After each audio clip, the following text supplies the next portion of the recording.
yang beriman. Wahai orang-orang yang apa? Beriman. Lanjut. Kenapa kamu mengatakan sesuatu yang tidak kamu kerjakan? Coba, bisa nggak kita ngomongin Quran alif lam mim soda kalau lazim ngomong doang tapi nggak ngerjain? Tidak bisa. Mungkin dong, Bu. Kan kita baca doang. Iya. Betul?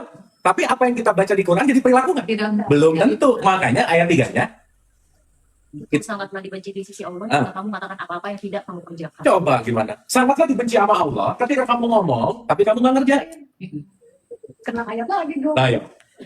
Berarti kan ngaji nggak mengubah sikapnya menjadi lebih baik. Iya, contoh. Di Al-Ma'un ada kata-kata, di Al-Ma'un nih ya, surat Al-Ma'un nih, pendusta agama adalah orang yang menghardik anak yatim dan tidak mendorong memberi makan fakir miskin. Berarti dia pelit nggak? Pelit. Ini orang tiap hari baca Al-Ma'un, suaranya bagus, bacaannya bagus, yukan dibubidin, fadalika ladhi, aduh yatim selesai, Assalamualaikum. Beres sholat jadi orang pelit. Waktu ngomong Al-Ma'un, pendusta agama adalah orang yang menghardik anak yatim. Selesai sholat ada anak yatim, nggak dia tolong. Dusta nggak dia? Nah, gitu. Munafik jadinya munaif. Kalau bukan munafik sih, Bu, nggak cocok aja antara omongan karena dia nggak ngerti. Gitu. Munafik nanti lebih dalam lagi, udah ngerti dikerjain juga sih.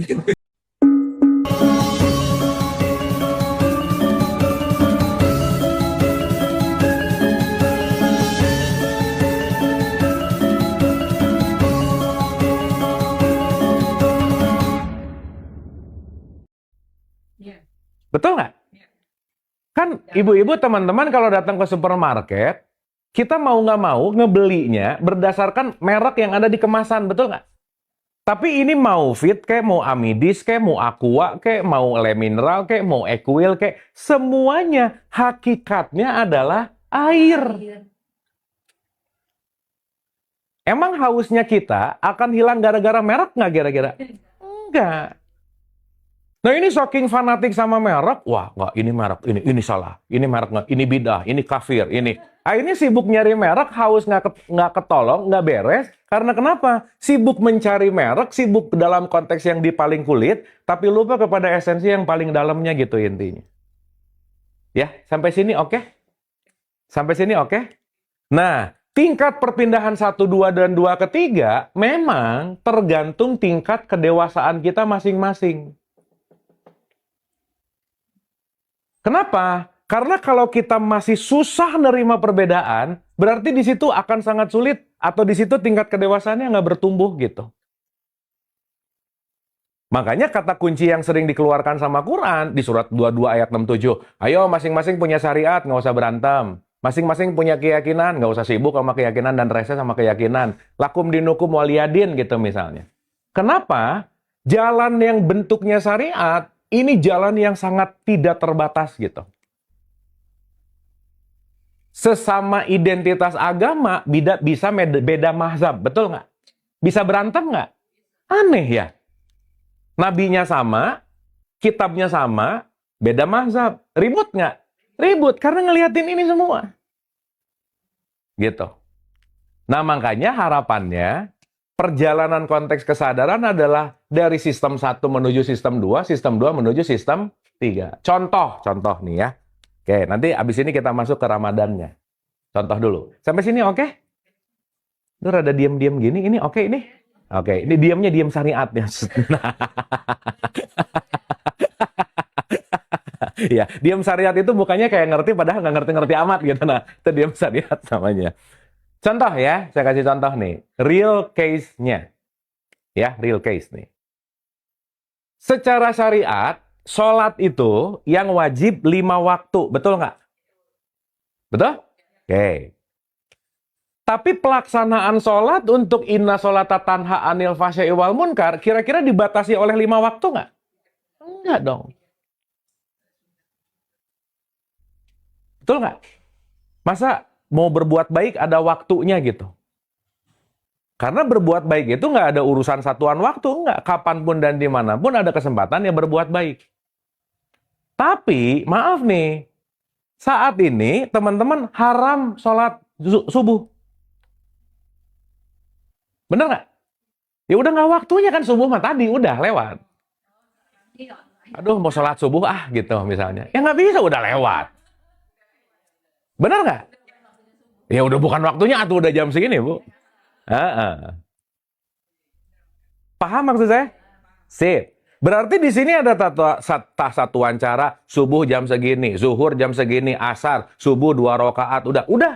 Ini adalah konteks yang namanya kulitnya gitu.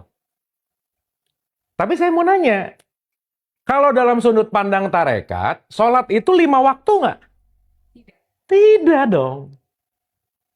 Tapi kapanpun dan dimanapun saat aku melakukan kebaikan yang kejinya turun, munkarnya turun, disitulah aku sedang melakukan yang namanya sholat tarekat gitu. Sip ya? Berarti yang 5 kali ini minimum nggak?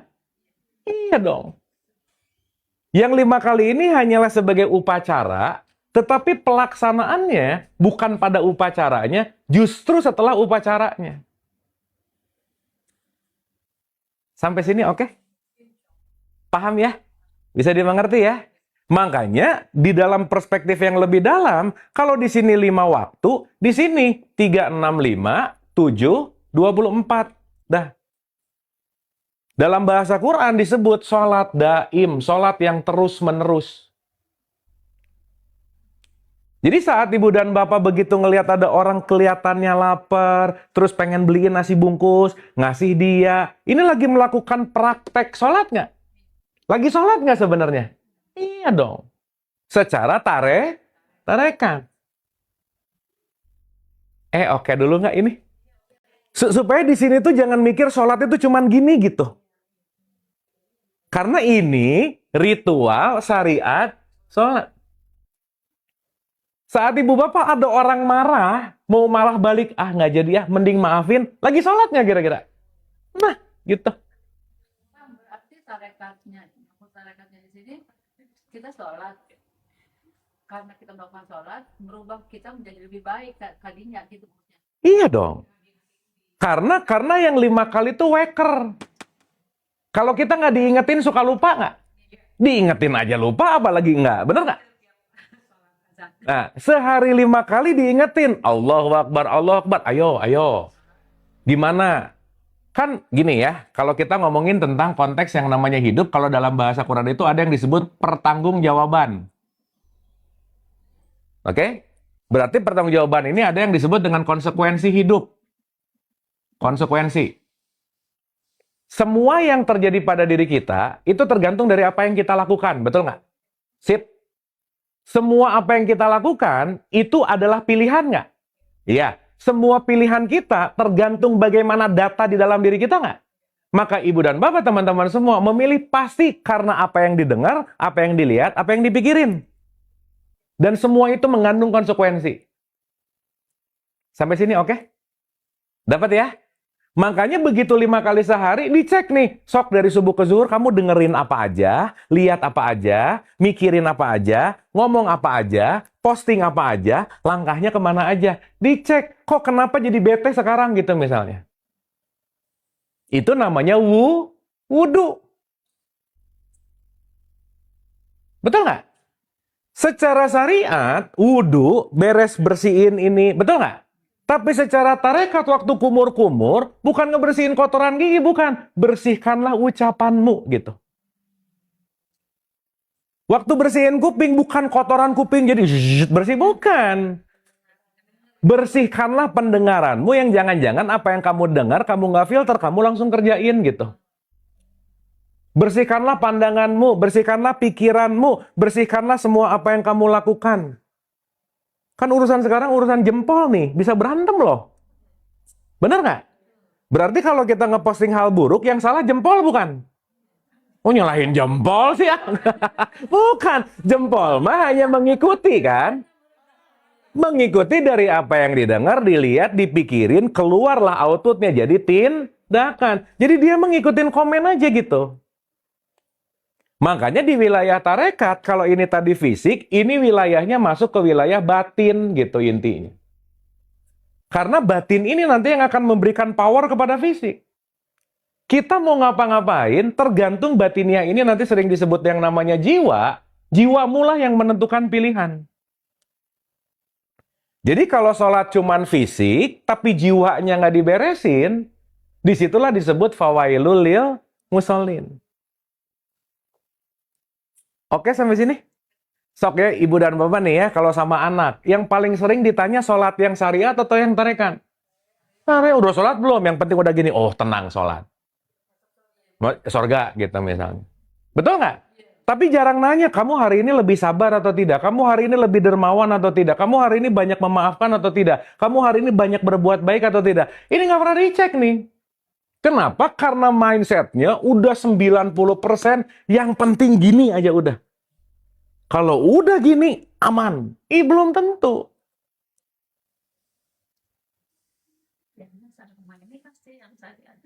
Betul nggak, Bu?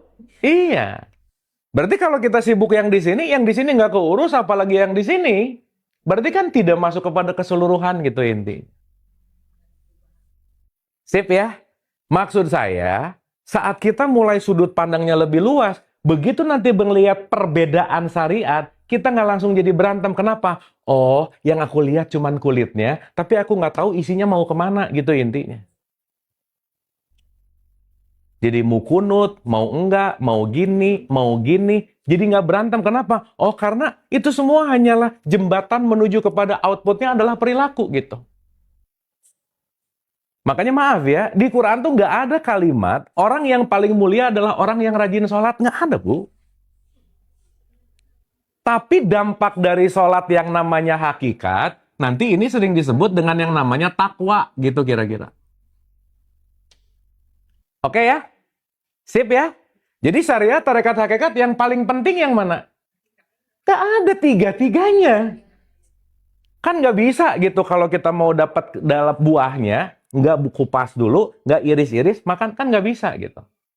Maka ini bukan menghilangkan satu sama lain, tapi melengkapi satu sama lain gitu.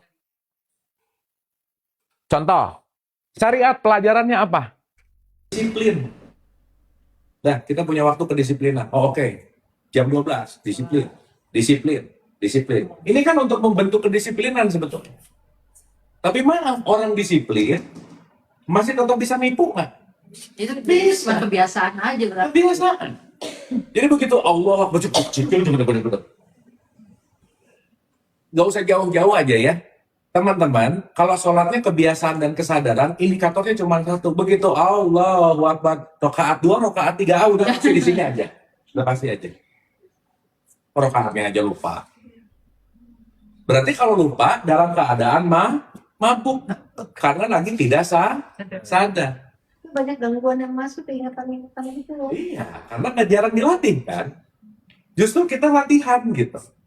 Supaya nanti kita punya waktu istirahat, supaya yang masuk-masuk ini bukan jadi gangguan, tetapi nanti kita akan belajar untuk menyaksikan gitu ini.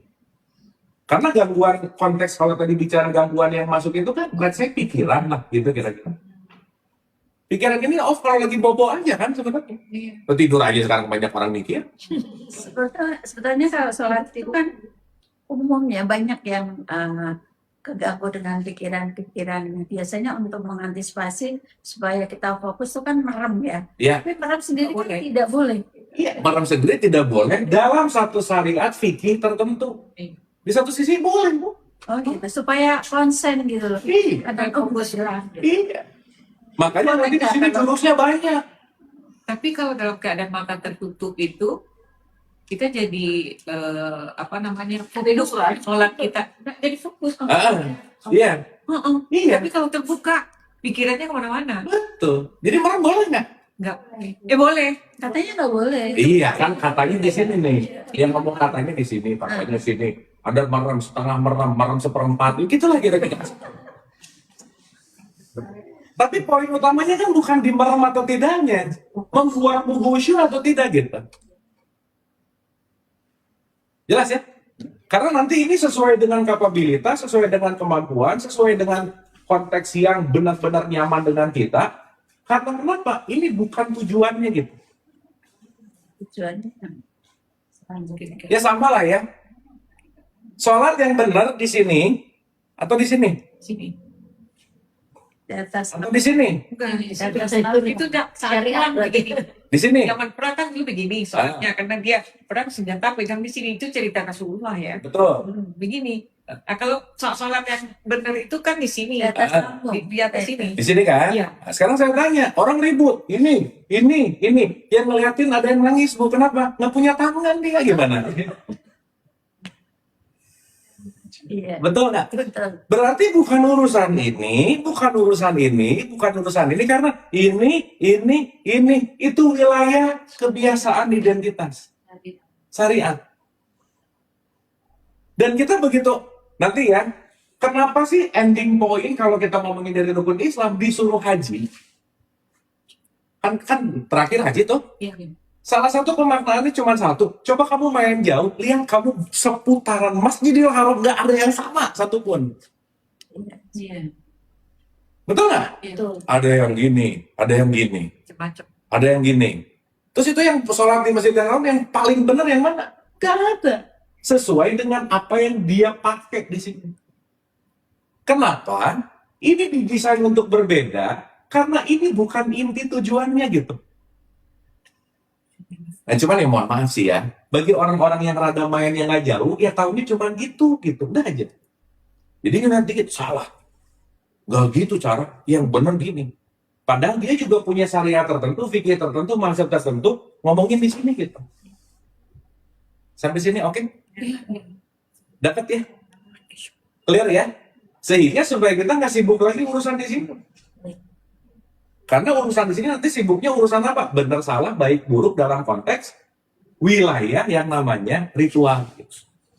Ingat, ritual ini jembatan. Tujuannya ke situ. Sampai sini oke dulu kan? Iya. Paham ya? Sip ya? Supaya nanti kita punya keluasan perbedaan gitu. Mana? Salah.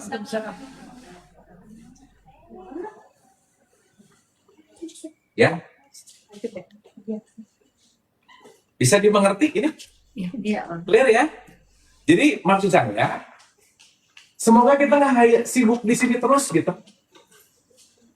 Tapi seenggaknya ya shifting lah, pindah-pindah dikit ke sini, pelaksanaannya gimana, ke sini, tujuan hasilnya kemana gitu. Karena nanti yang akan menjadi keseluruhannya ada di situ gitu. Ya.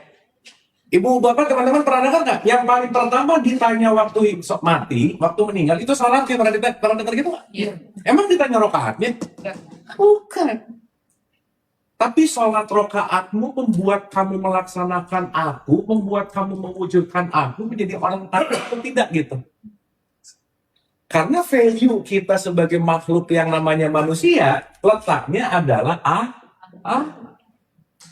Makanya begitu Nabi Muhammad ditanya, ya Rasul, who is the best man? Siapa yang paling terbaik? Keren jawaban Nabi Muhammad. Khairun nas anfa'uhum linnas. Nabi Muhammad nggak ngomongin ini, nggak ngomongin tata cara, tapi manusia yang terbaik adalah yang bermanfaat bagi orang lain.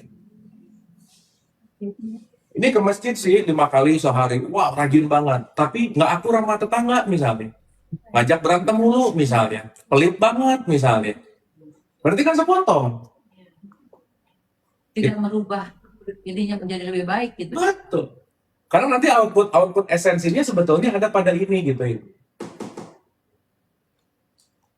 Oke? Sip ya? Nah, kira-kira teman-teman Ibu dan Bapak yang tadi udah Ramadan, puasa 20 kali, 30, 40, banyak puasa di wilayah syariat, tarekat atau hakikat yang mana? Tiga kan sih. Makanya tiap Ramadan namanya bulan pesta kuliner. Udah gitu aja. Urusannya cuma bukber, masak apa, makan apa, sahur apa, ngabuburit. Bener nggak? Di mana kaitannya sok kita renungkan aja. Di bulan Ramadan, di mana notabene kita makan siang nggak ada, tapi pengeluaran bisa lebih tinggi nggak? Iya. Nah, pengeluaran lebih tinggi gara-gara keinginan lebih banyak nggak? Iya. Keinginan lebih banyak gara-gara segala sesuatu nafsunya lebih gede nggak? Iya. Makanya bulan puasa gimana sih? Betul nggak? Iya. Justru jangan-jangan di bulan Ramadan adalah bulan pemborosan nasional. Saya siapa tahu bukan boros sedekahnya banyak juga. Oh, beda cerita.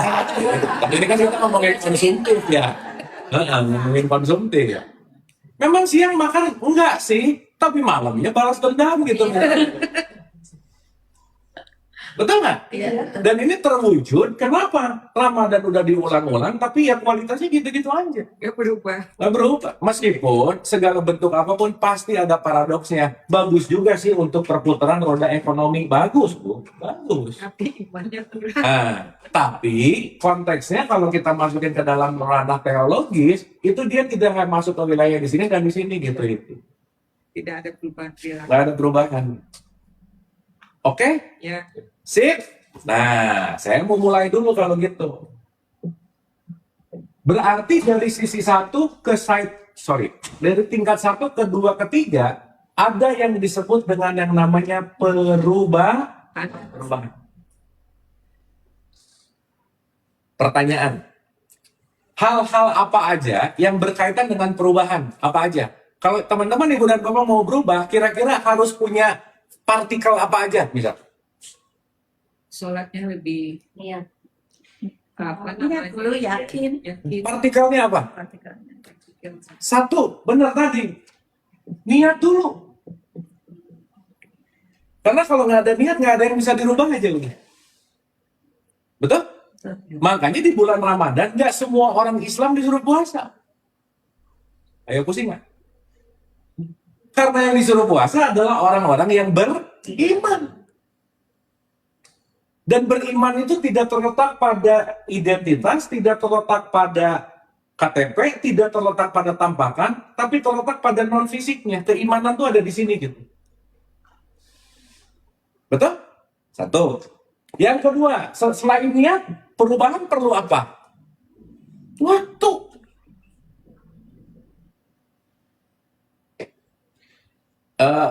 Teman-teman ibu bapak, maaf ya. Apa yang terjadi pada diri kita sekarang, ini serangkaian kebiasaan yang kita ulang-ulang sampai kita hari ini jadi gini. Betul nggak? Jadi nggak bisa kalau ngomong, aku tuh emang keturunan pelit. Enggak, udah. Pokoknya tiap hari latihan pelit. Aku tuh emang pemarah loh orangnya. Bukan, tiap hari latihan marah. Kenapa? Yang diulang-ulang akan menjadi diri kita saat ini. Berarti kalau aku pengen berubah, harus melepaskan diri lama nggak? Iya. Perlu waktu nggak? Iya. Nah, gitu. Oke? Nah, apalagi? Apalagi? Tahu yang mau dirubahnya apa? Namanya pengetahuan. Contoh, ini semua teman-teman di sini pengen lebih baik ya hidupnya. Ya apa yang lebih baiknya? Ya Allah, jadikanlah hidup aku lebih baik. Tapi nggak jelas gitu. Atau yang paling gampang yang sering tuh gini, ya Allah, pokoknya maafin semua dosa-dosa aku ya Allah. Nggak tahu dosanya yang mana. Pokoknya maafin aja. Kalau kita nggak tahu sakitnya apa, bisa nyembuhin sakit itu nggak? Nggak bisa. Berarti harus tahu dulu sakitnya apa, harus tahu akarnya dulunya apa namanya akarnya apa. Saya perlu tahu pengetahuan apa yang perlu saya rubah gitu kira-kira. Jadi harus rinci ya, jelas. Jelas, Bu. Tapi Tuhan bingung kalau saya juga. Ini orang mau berubah, ya oke. Yang mana? Pokoknya berubah aja yang lebih baik. Gitu. Semuanya, Semuanya. semuanya lebih baik. Betul nggak? Pokoknya aku pengen dosanya hilang, tapi nggak tahu kesalahannya apa. Saat kita nggak tahu kesalahannya apa, kita bisa mengulang sesuatu hal yang sama kalau kita nggak tahu apa yang salah gitu kira-kira. Betul? Oke sampai sini? Apalagi? Karena nanti Ramadan tuh, aduh keren banget lah pokoknya. Tapi makanya nanti di Quran ada kalimatnya yang nomor 184. Puasa ini lebih baik bagimu jika kamu mengetahui. Kalau kamu ngerti, baik. Kalau enggak, ya di sini-sini aja lagi sih. Cuman lagi diet bareng aja gitu. Nah, yang terakhir, 4 aja dulu ya hari ini. Konsisten, yang terakhir. Karena kalau nggak ada konsisten, selesai udah. Teman-teman, ibu dan bapak, musuh diri kita untuk tidak berubah apa sih? Malas. Kebiasaan. Kebiasaan. Habits. Kebiasaan. Habits sudah. Karena kalau udah jadi habits, nggak disuruh, nggak mau-mau banget, tubuh kita udah ngerjain sendiri gitu ini. Otomatis. Otomatis. Dan rada berita buruk sih, maaf banget ya untuk yang umur-umur sekitar 40, 50, 60. Aduh, rada susah aja. PR-nya banyak gitu. Kenapa? Karena udah pakai program habits itu lama. Makanya orang tua jauh lebih susah berubah daripada cucunya gitu misalnya. Kenapa? Karena yang lebih lama hidup dengan program lama itu, cenderung dia akan habitsnya itu akan lebih terinstal kepada dirinya gitu ya. Oke, sampai sini? Sip ya? Sip. Jadi teman-teman ibu dan bapak, sebenarnya ya, kalau kita mau rada jujur lebih dalam nih, bulan Ramadan itu startnya kalau bisa 2 bulan sebelumnya. Dari Rajab. Dari Rajab. Kenapa? Kalau tanggal 1 Ramadannya itu dimulai 1 Ramadan, kita baru ngerasa enak biasanya di hari-hari ke-20 gitu. Baru udah enak, sebentar lagi lebaran. Paham nggak maksud saya? Makanya kenapa, nanti kita bahas detail ya, pelan-pelan ya. Kenapa sih sebelumnya ada big moment, satu yang disebut Isra Mi'raj, yang kedua disebut Nisfu Sya'ban gitu. Ini kan preparation sebenarnya. Rajab dan Sya'ban itu adalah preparation untuk ke turnamen yang namanya Ramadan gitu kira-kira. Jadi 1 Ramadan itu sebenarnya udah prepare gitu. Makanya di sini ada puasa tengah bulan lah, ada Senin Kemis lah. Di sini tuh sebetulnya warming up-nya tuh di sini nih sebenarnya. Kayak fitnah. Iya. Untuk masuk ke gelanggang area bersama yang namanya bulan Ramadan. Jadi ini kita berapa minggu lagi ya? Ya belum telat lah ya, lumayan nih masih ada nih. Jadi start kalau bisa dari besok, dari lusa udah mulai ngurang-ngurangin makan, ngurang-ngurangin emosi, ngurang-ngurangin, memahami. Karena kenapa? Begitu Ramadannya, at least 5 hari awal udah tuning gitu kitanya. Udah biasa. Udah biasa. Jadi kalau start tanggal 1, telat sih. Sangat telat sih sebenarnya. Karena nanti ya, kalau kita mau melihat dari struktur yang panjang, nih, Rajab dan Sya'ban itu preparation month namanya. Ramadan itu adalah trainingnya. Syawal itu peningkatan, Zulkaidah itu nanti mendapatkan kaidah baru, Zulqa'dah itu nanti transposisi haji namanya. Baru nanti Muharram. Makanya si Ramadan ini adalah bulan ke-9. Jadi 9, 10, 11, 12 itu semuanya konteksnya perjalanan meniti ke dalam sih sebenarnya. Makanya endingnya haji gitu. Nah cuman kita kadang-kadang melihatnya parsial. Udah Ramadan, sok ya maaf nih. 1 Ramadan orang bisa semuanya sedekah. 1 Syawal pelit lagi gitu. Ya nggak berubah sih gitu. Jadi dia haji mau pokoknya bulan Ramadan pulang penuh berkah, bulan penuh pahala, udah sedekah, bapak udah beres, dihitung. Kemarin pokoknya sedekah udah sekian juta dikali-kali Ramadan aman, 1 Syawal pelit lagi. Kenapa? Udah lama gitu. Kan nggak gitu juga kali gitu. Ya paham ya? Supaya nanti kita ngelihat bahwa ini adalah rangkaian panjang gitu. Nah kalau udah mulai ngerti saya mau nanya. Ramadan secara syariat berapa lama? Apa? Apa yang bisa itu Waktunya 30 hari. 30 hari. Sip, mantap. Tapi Ramadan secara tarekat berapa lama? 3 bulan. 3, 6, 5, 7, 20. Ramadan seumur hidup.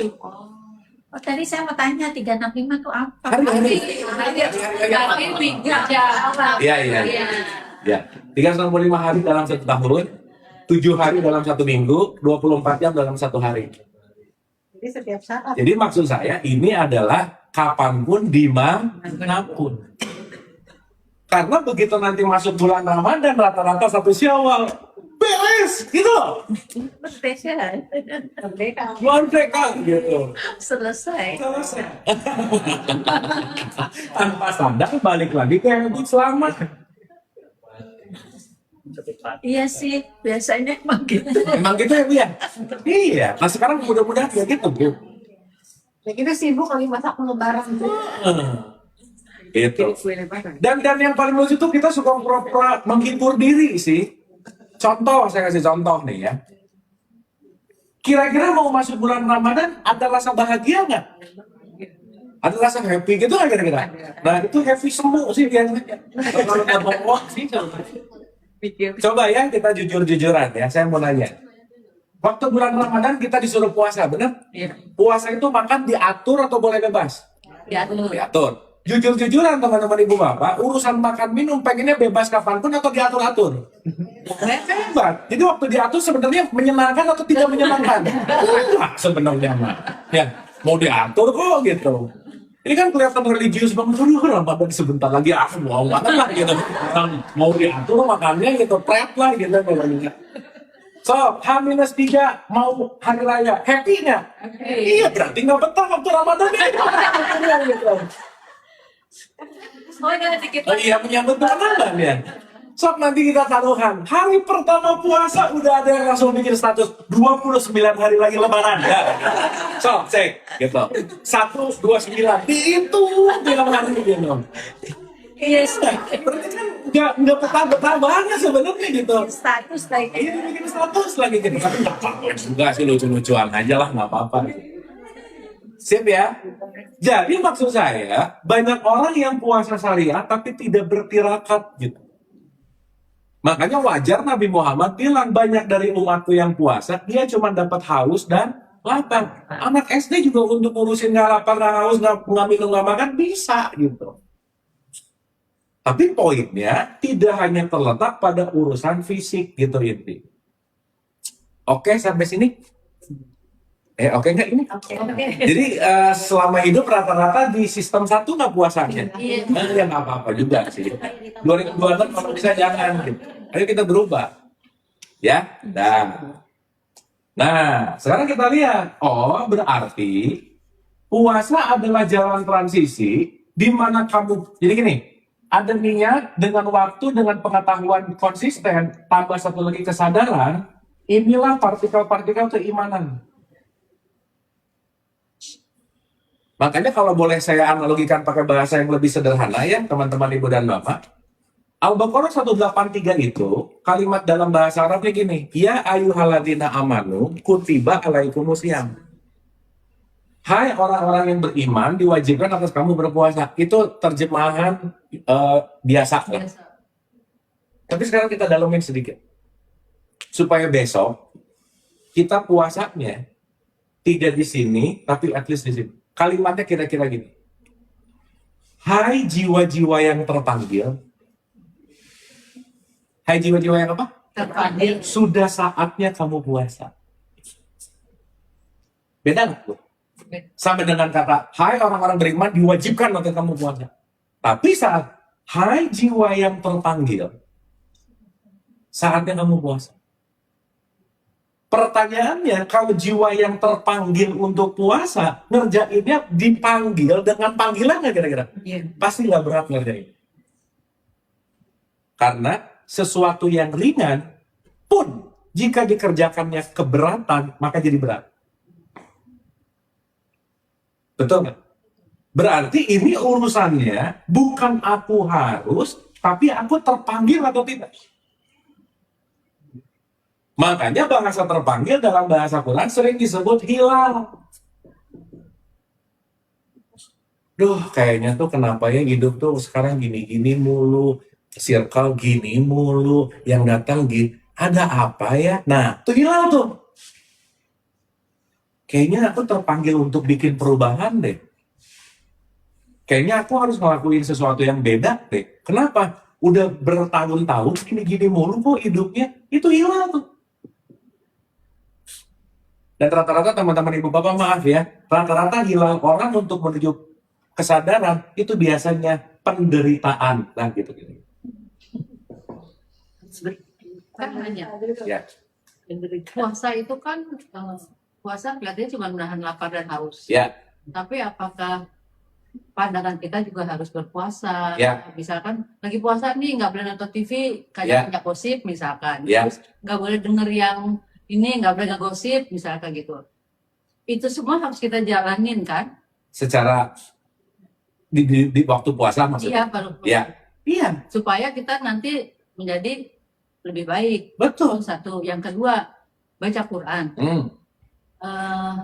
kan kita nih harus kita membuat habit, tapi habit yang bagus. Tuh. Udah sholatnya, jadi sholat sekarang nih syariat nih sholat, tapi mulai sekarang sholat diperbaiki lebih dalam lagi. Sholat itu kenapa 5 waktu, kenapa ada sholat ini, sholat itu satu. Yang kedua, kita baca Quran terus nih, walaupun kita nggak selalu membaca artinya, Iya. tapi kita membiasakan diri baca Quran. Iya. Supaya kita dapat barokahnya nih dari baca Quran, mudah-mudahan kita jadi yang pelit jadi nggak pelit, jadi mau sedekah. Iya. Itu bisa begitu nggak kamu? Bisa sih, tapi rada halu, Bu. Gini maksud saya. Gimana mau dapat barokah Quran kalau kita nggak ngerti isi Quran?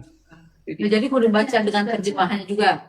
Maksud saya, baca di sini tuh bukan literally alif lam mim zalika kita udah kalau aduh mudah-mudahan barkah datang. Nggak bisa.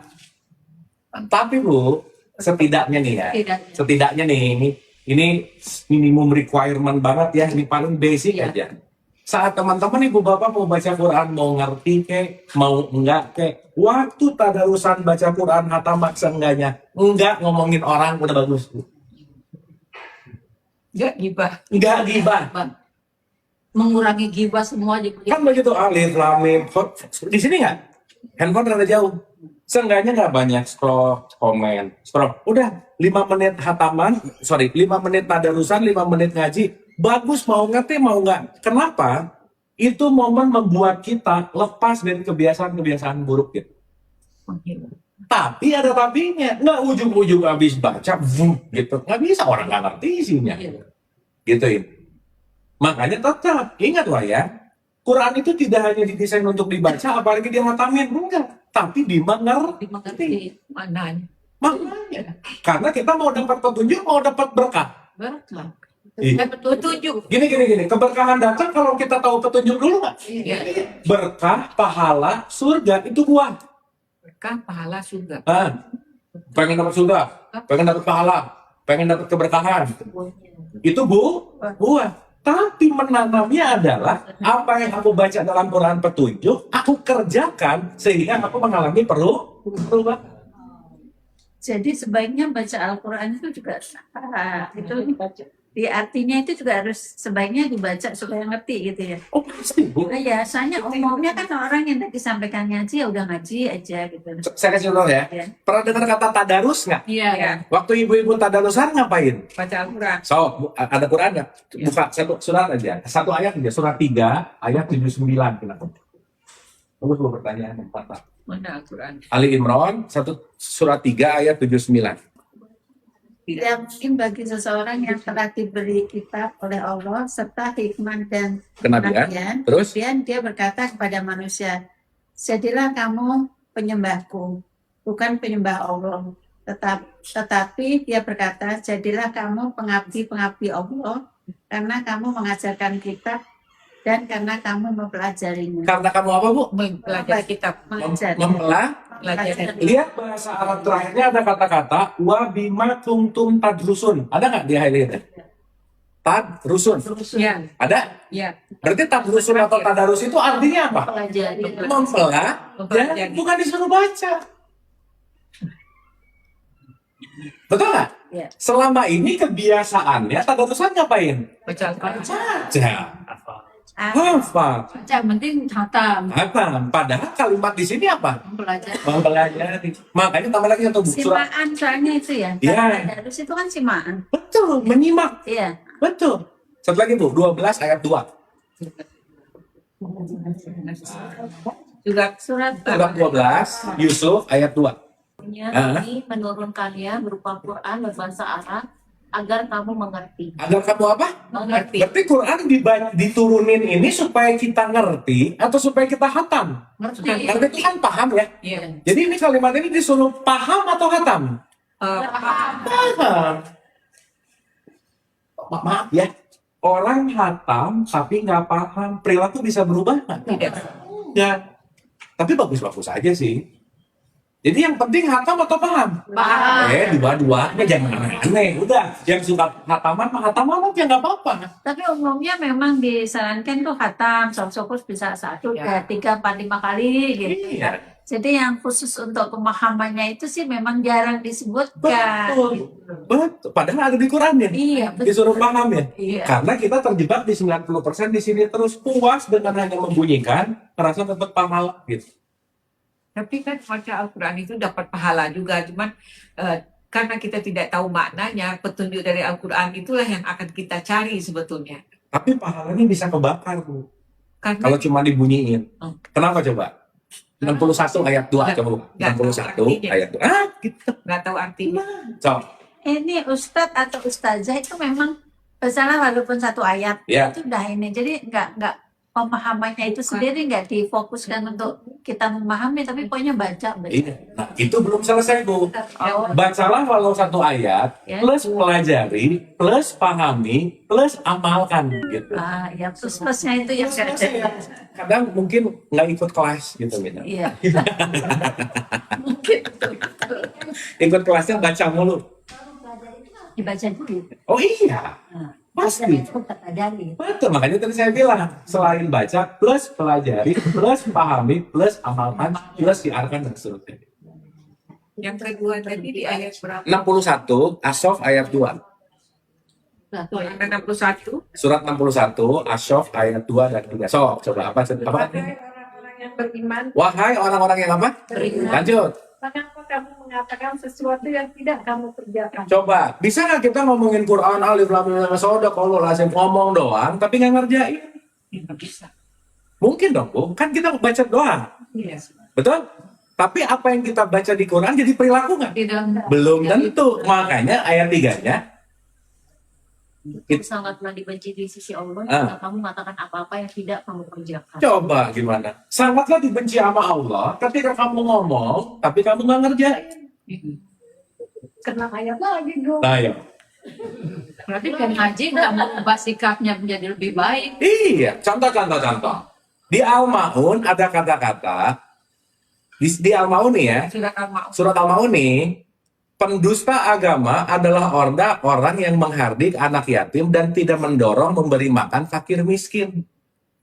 Berarti dia pelit nggak? Sulit. Nah, ini orang tiap hari baca Al-Ma'un. Ar-ra'aital suaranya bagus, bacaannya bagus. Yukadzibu bidin fadzalikal ladzi yad'u yatim, selesai. Assalamualaikum. Beres sholat jadi orang pelit.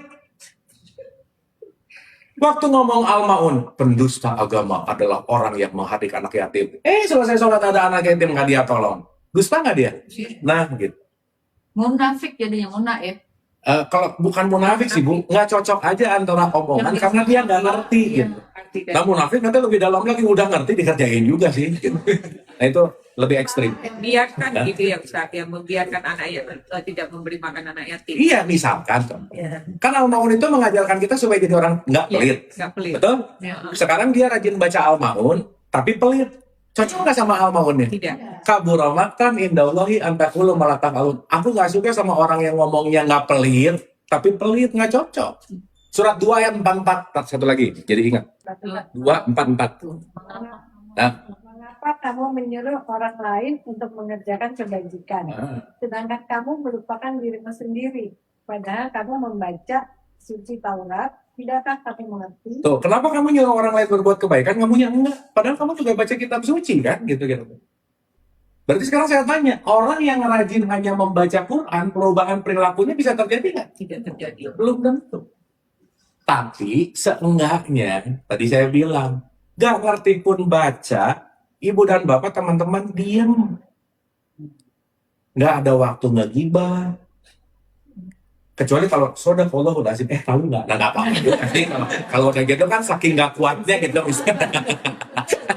Ini Dia padahal kan gibah akut gitu ya, stadium 4. Jadi hataman itu hanya ngebuat dia istirahat, tapi ya udah gitu. Itu bagus juga gitu. Kalau kelirannya yang baca. Kenapa, Bu? Kalau nggak keliran baca langsung gibah. Langsung gibah. Kan suka muter gitu. Betul nggak? Betul ya. Nah, sekarang ada alasan lagi. Tapi kan Quran susah, kita nggak ngerti gitu nggak? Coba buka lagi 44 ayat 58. Kayak pengajiannya banyak ayat ya. Sungguh kami memudahkan Al-Quran itu dengan bahasamu. Tuh, dan sungguh mereka kami mudahkan Al-Quran itu dengan bahasamu. Jadi kalau pakai bahasa Arabnya ada kalimat gini. Fa inna mayyasarnahu bilisanika. Dimudahkan dengan lisan. Sekarang secara sederhana, Quran ada terjemahannya nggak? Ada. Seenggaknya begitu baca tahu terjemahannya, ada sesuatu yang bisa direnungkan, bisa ngobrol, bisa diskusi, bisa belajar. Sekarang semua platform pembelajarannya luas banget gitu. Berarti kata kuncinya apa coba? Mau. Dah gitu. Duh, Quran tuh susah, bukan susah, kamu nggak mau aja sih gitu. Alasan. Alasan. Kenapa? Karena udah nyaman dengan mindset lama, meskipun aku nggak ngerti, aku akan dapat pahala gitu. Salah enggak sih, tapi buat anak TK gitu. Karena nanti outputnya adalah kembali lagi, apa yang kamu pahami, apa yang kamu pelajari, apa yang kamu lakukan, itulah yang akan menjadi sebuah perilaku kita gitu. Kalau aku, Ya. pahala itu bukannya kalau udah ada action ya? Pasti. Bukan niat aja kan? Bukan. Kan orang bilang, Pahala itu hasil menanam. Implementasinya. Iya, tapi kalau dibilangin kan orang udah niat aja udah dapat pahala. iya sih. Saya sih enggak ya. Ya itu kan buat orang sok lah gitu. Oh, gitu. Sok lah gitu. Itu kan pahala diukur, bener nggak? Tahu dari mana? Bukan. 4, 1, 2, 3 coba. Sudah 4 Surat 4, ayat 23. Anissa. Saya mau cerita tentang pahala sedikit. Pahala dari Allah bukanlah menurut angan-anganmu dan bukan pula menurut angan-angan ahli kita. Tuh, jangan bawa sama angan-angan gitu, jangan. Nanti dapat di surga 70 apa gitu. Bidadari. Itu bagusnya. Bagus buat pemula, anak SD, TK yang nyari permen, bagus lah. Kelas 2 tambah 2. Kelas 2 tambah 2 gitu. Saya kasih contoh ya, nih ngomongin pahala nih. Ini real kejadian. Tahun 90 berapa tuh saya umroh, Bu. 90, SMP berarti 97, 98. 97 lah, 97. Umroh, Bu. Ya.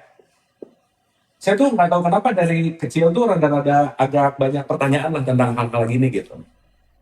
Nah, begitu Masjidil Haram masuk ke Mekah, mutawalli saya bilang, kalau kita sholat di area Masjidil Haram, which is area yang hijau, pahalanya 100.000.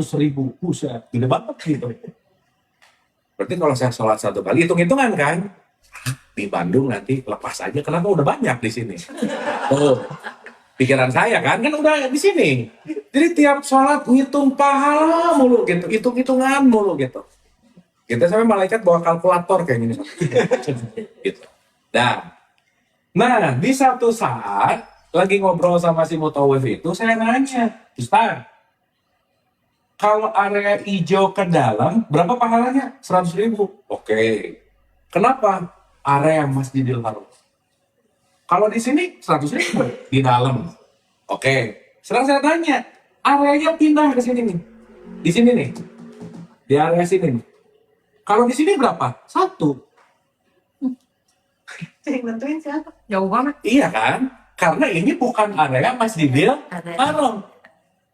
Karena ini mall di sini waktu itu, hotel, mall gitu. Oke? Berarti di area di sini saya sholat berapa? 100.000. Mundur satu langkah berapa? Ini kalau di sini 100.000 satu, 100.000 satu gitu kira-kira. Nah ya, singkat cerita, lulus SMA, umroh lagi itu 6 tahun berikutnya. Yang area-area yang satu udah jadi perluasan Masjidil Haram gitu kira-kira. Diperlebar. Diperlebar. Saya nanya lagi, kalau di sini berapa? 100.000. Kalau di sini 100.000 sekarang, kenapa? Udah diperluas. Jawaban sama 5 tahun lalu beda ya. Kalau di sini berapa? 1. Saya mengambil kesimpulan yang menentukan pahala Masjidil Haram itu Menteri PU-nya Arab gitu kan ya. Karena dia yang menentukan perluasan gitu kan. Kan nggak make sense gitu. Tapi buat area-area yang di sini gini-gini tuh perlu banget ya kira-kira. Perlu, kenapa? Penyemangat gitu intinya. Sip ya? Oke, sampai sini. Jadi kalau mau ngomongin di tarekat-tarekat, jangan cari pahala, Bu. Ngapain? Biasa dihitung-hitung ya. Nggak usah dihitung itu, tapi berproseslah dengan sungguh-sungguh. Kerjain aja. Kerjain aja, karena hasil tidak akan pernah mengkhianati prosesnya. Nah, tapi kan kebanyakan orang nggak pengen nanam, pengen dapat hasil gitu kan kira-kira. Nah, korupsi akhirnya shortcut, cara cepat. Pokoknya gimana caranya saya nggak mau nanam, pokoknya pengen dapat hasil, pengen dapat jatah aja gitu. Kerja enggak, pengen dapat jatah gitu kira-kira. Kan rada aneh gitu kira-kira. Ya, sehingga dalam perspektif ini kita jadi paham, oh ternyata esensinya itu tidak hanya dalam wilayah konteks yang namanya syari. Oke, sampai sini? Oke. Sip ya. Nah, sekarang kita ngomongin si Ramadan tadi. Berarti, hai orang-orang yang jiwanya udah terpanggil, kamu kayaknya udah ada panggilan buat berubah deh. Nah, PR teman-teman, mumpung ini masih ada waktu, coba dicek. Ini kira-kira perilaku apa, kebiasaan apa, yang kira-kira nggak bagus, oke, dan saya mau berubah, itu harus tahu dulu. Nah, nanti di 30 hari Ramadan, dilatih gitu. Ya, sampai sini oke ya? Nah, itu yang pertama. Yang kedua. Hai orang-orang beriman, kamu puas supaya kamu jadi orang yang takwa. Takwa itu bahasa sederhananya memiliki kesadaran ilahi. Memiliki kesadaran Allah ceritanya. Nah, teman-teman perlu kita sadari ya, bagian paling luar diri kita namanya jasad si syariat tadi. Sorry, saya straight to the point aja ya. Urusan jasad itu adalah urusan hewan. Nafs. Itu urusan hewan di jasad kita. Maka kita ini sering disebut hayawan natikun, hewan yang bisa berpikir. Contoh nih ya, Quran agak stressful nih ya, bagus banget kalimatnya untuk menyadarkan kita. Surat 7, 179 coba sekalian. Dan sesungguhnya kami jadikan untuk isi neraka jahanam kebanyakan dari jin dan manusia. Oke, kebanyakan dari jin dan manusia. Lanjut. Mereka mempunyai hati, tetapi tidak dipergunakannya untuk memahami ayat-ayat Allah. Udah dikasih hati sebagai receiver Tuhan, nggak dipakai. Terus? Dan mereka mempunyai mata, tetapi tidak dipergunakan untuk melihat tanda-tanda kekuasaan Allah. Terus? Dan mereka mempunyai telinga, tetapi tidak dipergunakannya untuk mendengarkan ayat-ayat Allah. Oke, jadi antara pikiran, perasaan, hati, akal pikiran kita sebut itu bahasanya jiwa aja gitu ya. Jadi jiwanya tuh nggak dipakai gitu kira-kira. Lanjut. Mereka itu sebagai binatang ternak. Mereka itu sebagai apa? Binatang Nah. ternak. Bahkan mereka lebih sesat lagi. Sip. Mereka itulah orang-orang yang lalai. Oke, contoh. Tampakannya kayak saya, tapi pikiran nggak dipakai. Apa bedanya sama binatang ternak? Betul nggak? Maka urusan hewani itu kaitannya setidaknya satu, makan, minum, reproduksi, tidur. Ini yang disebut survival mode, hanya untuk bertahan hidup. Jelas ya? Jadi kalau kita sibuk dengan urusan makan, minum, reproduksi, tidur, makan, itu aja kerjaannya. Nah, berarti kita lagi ada di fase yang namanya hewan. Inilah di surat 2 disebut Al-Baqarah. Ibu Bapak sadar nggak? Quran itu pembukaan 1 Al-Fatihah, 2 Al-Baqarah, 114-nya Anas. Bertransformasi dari hewan binatang menuju manusia. Makanya surat terakhirnya itu disebut Anas gitu. Jadi di sini ada ketamakan, kebencian, kedengkian. Jadi gampangannya ini disebut frekuensi rendah aja gitu ya. Digambarkan sama Quran disebut binatang. Sama dengan hewan. Sama dengan hewan. Karena kan urusan kita sama manusia, hewan sama manusia, urusannya cuma leher bawah, leher atas, sudah gitu aja. Leher bawah kita, ini hewan. Tergantung komando dari apa yang didengar, apa yang dilihat, apa yang dipikirkan, apa yang diicip, semua. Ini semua master komandonya ada di sini. Makanya disebut kita ini hayawan natikun, hewan yang berpikir. Jadi kalau kita nggak mikir lagi jadi apa? Hewan. Ibu bapak sering mikir nggak? Atau banyak pikiran yang mana?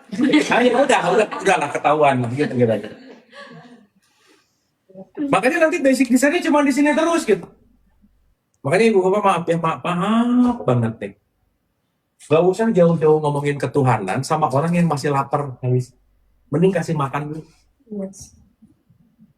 Boro-boro mau ngomongin jiwa, mau ngomongin ruh, ngomongin kesadaran. Ininya masih lapar. Nggak sulit gitu. Makanya kenapa providingnya Nabi Muhammad? Nabi Muhammad itu gimana caranya ngeberesin dulu infrastruktur laparnya. Membangun konteks supaya nggak kelaparan dulu. Karena kalau masih mikirin lapar, ininya nggak fokus untuk kreatif gitu inti. Oke sampai sini? Oke nggak ini? Oke. Ini kok jawabannya kayak yang lagi lapar ya? Oke. Lapar banyak mikir, banyak tunggu. Paham ya? Iya. Paham ya? Berarti pertanyaannya saat aku mengontrol makan, minum, reproduksi, tidur, aku lagi meningkatkan kualitas supaya aku nggak stay di level ini lebih lama gitu. Contoh nih, ya maaf banget nih. Tipikal orang sekarang bangun tidur breakfast, 9:30 brunch, 9:30 lunch, di sini afternoon tea, di sini dinner, belum di sini ngegojek, seblak lah, bakso lah, basreng, udah macam-macam. Makan semua isi. Iya, urusannya apa coba? Urusannya makan mulu. Iya. Dan jangan lupa ya, orang semakin banyak makan, semakin energi untuk melakukan dan semakin banyak energi yang kebuang melalui sistem pencernaannya. Makanya ibu bapak teman-teman jangan lupa ya, dulu mungkin penyebab kematian itu lapar loh. Tapi sekarang penyebab kematian adalah kebanyakan makan. Obesitas. Entah itu obesitas tubuhnya, entah itu obesitas pengetahuan, intinya dia terlalu over gitu inti. Sip ya? Berarti ini habits yang perlu dirubah nggak kira-kira? Iya.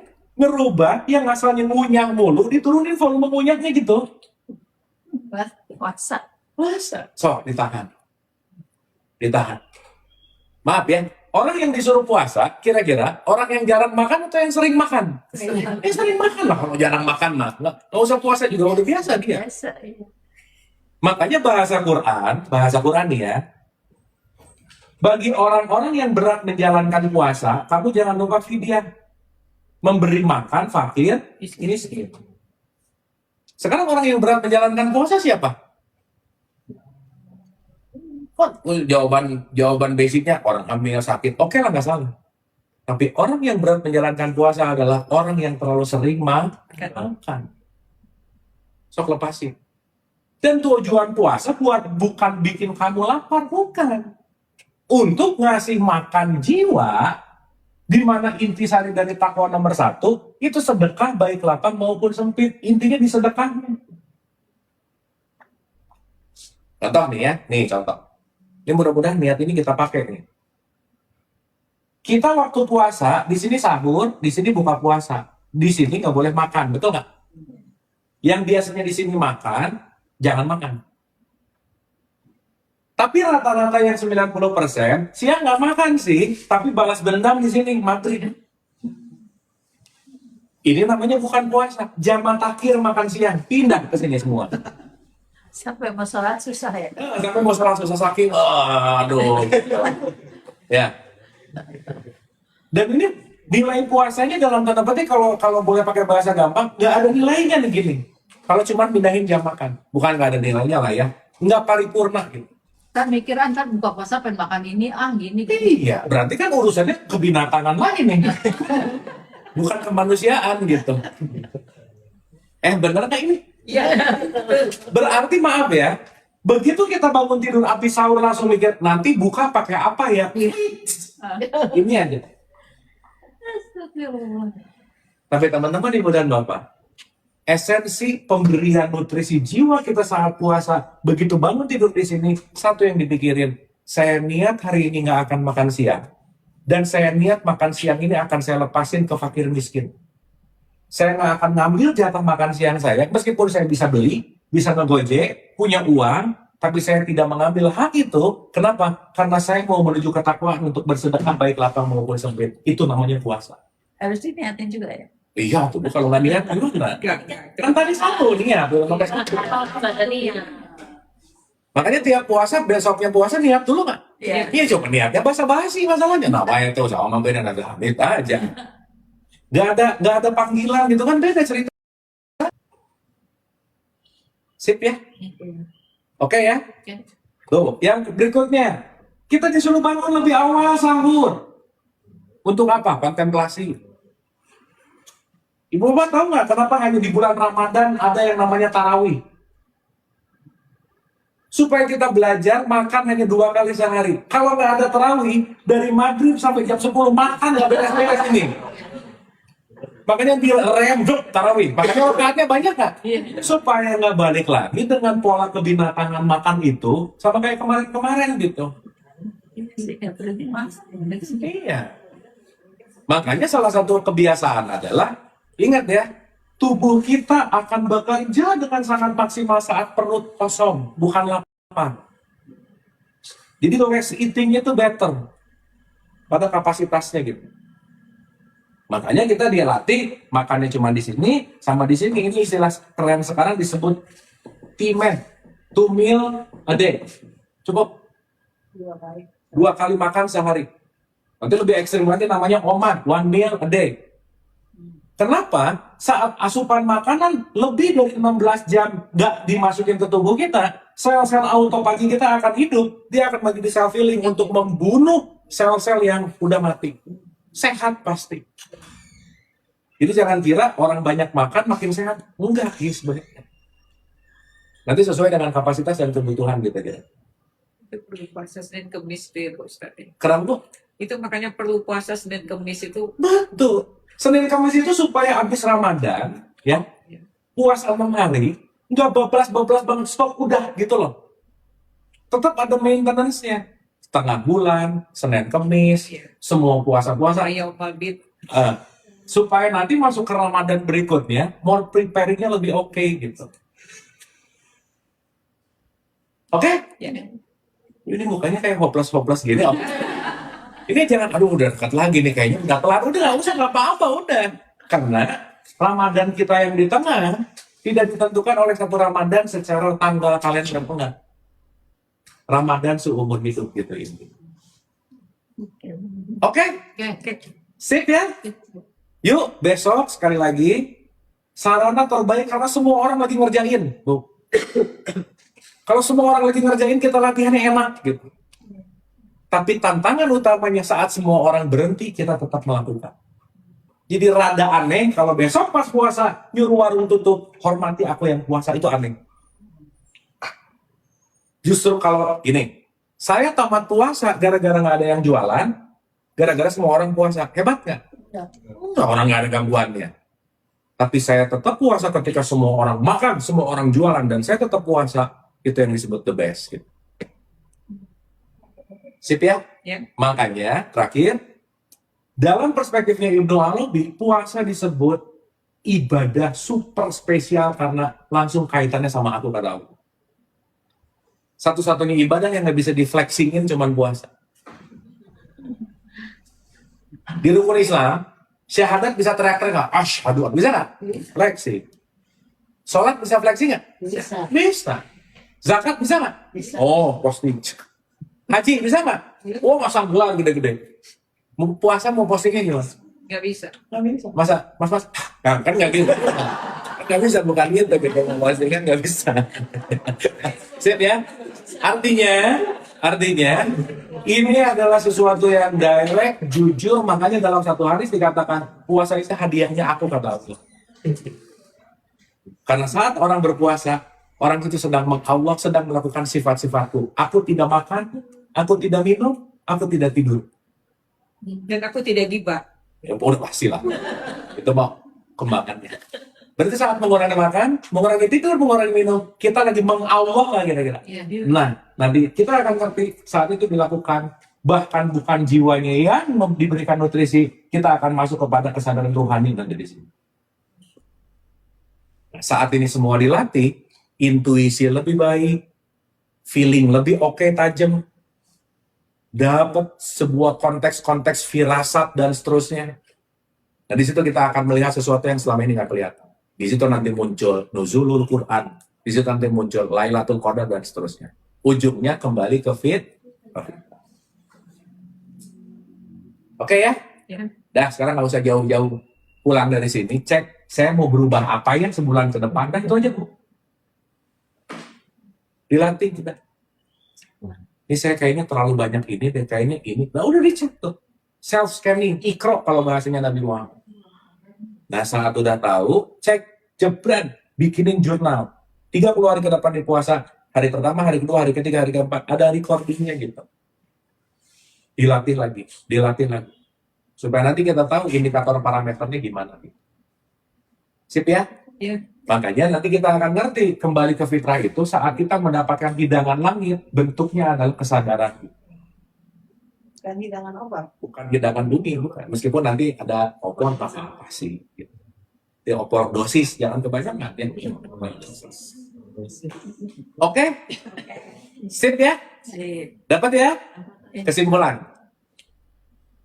Yuk, 2026 ini kalau bisa kita nggak sibuk di puasa syariat aja. Tapi mari kita masuk ke bertirakat secara esensi kan. Mereka tirakat sama lah ya. Artinya apa? Semua ini dilakukan subjektivitas, bukan yang gimana-gimana. Karena saat kita masuk ke dalam konteks yang namanya tirakat, aku tahu apa yang aku harus perbaiki, dan itu adalah niat pribadi subjektif. Dan puasa itu sekali lagi bukan hanya urusan agama, kan kami bilang tadi, puasa imsak itu artinya menahan. Menahan yang asalnya ngomong mulu, agak diam. Komen mulu, agak diam. Tahanlah sesuatu yang mungkin kelebihan gitu kira-kira. Termasuk didengar, dilihat, apa semuanya. Makanya puasanya ini disebut holistik gitu. Oke? Sip? Selamat berRamadan. Selamat mencari si perubahan-perubahan ini. Semoga segera mendapatkan hilang. Saat mendapatkan hilang, mulailah untuk berpuasa. Ingat, secara tarekat 365, 7, 24. Jadi besok 1 Syawal bukan berarti yes beres puasanya, bulan Ramadannya beres, tapi Ramadannya lanjut gitu. Sip? Oke? Paham? Atau puyeng? Insya Allah. Tapi dapat sesuatu? Insya Allah Dapat. Ya? Dapat. Sip, kalau gitu dikunyah. Nanti recordingnya ada, nanti boleh diulang-ulang. At least 2026 teman-teman ibu dan bapak, kita berpuasa dengan sudut pandang yang berbeda, kesadaran yang berbeda, dan senantiasa juga keberkahan yang akan selalu dihadirkan juga pasti berbeda. Kita hening sejenak sebelum kita tutup. Al-Hadiniyah, Al-Fatihah, Auzubillah.